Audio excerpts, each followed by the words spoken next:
Appoint advocate ని పెట్టుకుని అతని యొక్క వాదనలు వినిపించుకోవచ్చు. అదే విధంగా ఈ కేసులో కూడా అసలు సెక్షన్స్ అప్లికబుల్ అవుతాయా కాదా అంటే కొంతమంది తెలిసి తెలియక కొంతమంది సెక్షన్లు యాడ్ చేస్తూ ఉంటారు. ప్రతి యాక్ట్ లో కూడా కామా ఫుల్ స్టాప్ తో కూడా దానికి వాల్యూ ఉంటుంది. దాని సెక్షన్ లో కూడా ప్రతి వార్డు ఇంపార్టెంట్. ఈ సెక్షన్స్ ఏమని చెప్తున్నాయి అంటే కామన్ ఇంటెన్షన్ ఉందా లేదా అని చెప్తుంది ఒక సెక్షన్. అట్లాగే ఏదైనా ఒక అఫెన్స్ జరిగిద్ది దాని తరకు నాలెడ్జ్ ఉండాలి. ఈ అఫెన్స్ జరిగేటప్పుడు ఈ నాలెడ్జ్ చనిపోతాడు నాలెడ్జ్ ఉండాలి. కానీ దీంట్లో ఎటువంటి నాలెడ్జ్ లేదు. అదే విధంగా తనకి ఇంటెన్షన్ ఉండాలి. ఈ పని చేస్తే ఈ ఇంటెన్షన్ వల్ల అది ఒక కారణం జరిగింది లేకపోతే ఆ ఇన్సిడెంట్ జరిగింది ఉండాలి. కానీ దీంట్లో ఎటువంటి ఇంటెన్షన్ కానీ నాలెడ్జ్ కానీ ఎటువంటి లేదు. అదే విధంగా అక్యూజ్డ్ అడ్వకేట్లు ఏదైతే వాదిస్తూ ఉన్నారంటే రెగ్యులర్ గా ఇది వచ్చేది. ఇప్పుడు ఆ థియేటర్ అనేది ప్రతి సినిమా మూవీ థియేటర్ ఇప్పుడు వచ్చేది.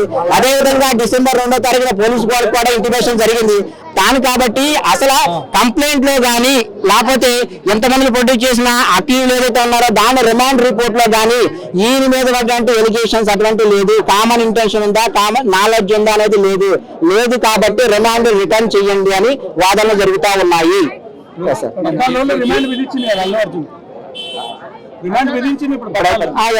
విధిస్తే దాని ప్రొసీజర్ వేరండి. కాకపోతే అది ప్రూవ్ కాలేదు. ఆల్రెడీ అక్కడ పిటిషన్ వేశారు, స్పాస్ పిటిషన్ వేశారు హైకోర్టులో.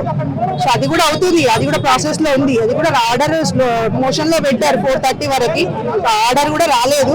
ఇక్కడ ఏంటంటే మేము అసలు రిమాండ్ చేయకూడదు అని చెప్పేసి వాదన జరిగింది.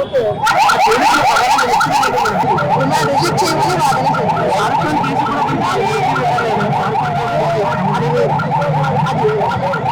సెక్షన్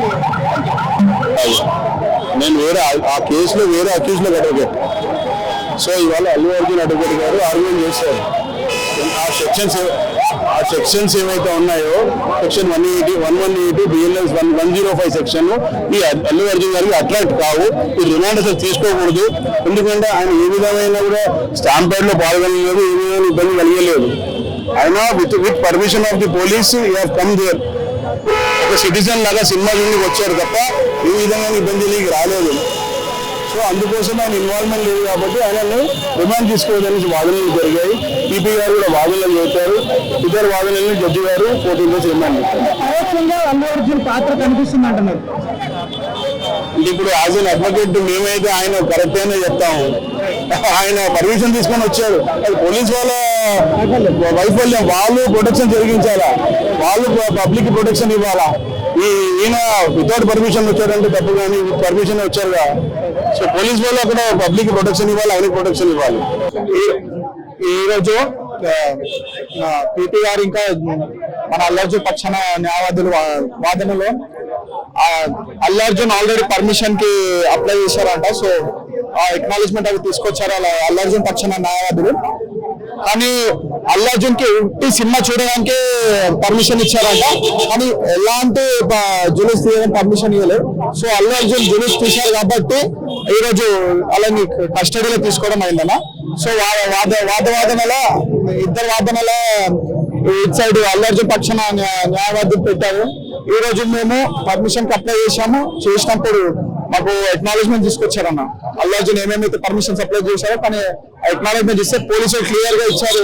క్లియర్ గా జడ్జిమెంట్ ప్రొసీడ్యూషన్ ఏంటంటే ఓన్లీ ఫిలిం యూనికే ఆయనకి సినిమా యూనికే ఆయనకి పర్మిషన్ ఇచ్చాం. కానీ ఎలాంటి జుడిస్ వచ్చే పర్మిషన్ ఇవ్వలే అని ఇచ్చిందమ్మా. సో దాని బేసిస్ పైన అది కొట్టేసి 14 రోజుల రిమైండ్ జ్యుడిషియల్ కస్టడీ తీసుకోవడం జరిగిందన్న అల్లు అర్జున్ కి.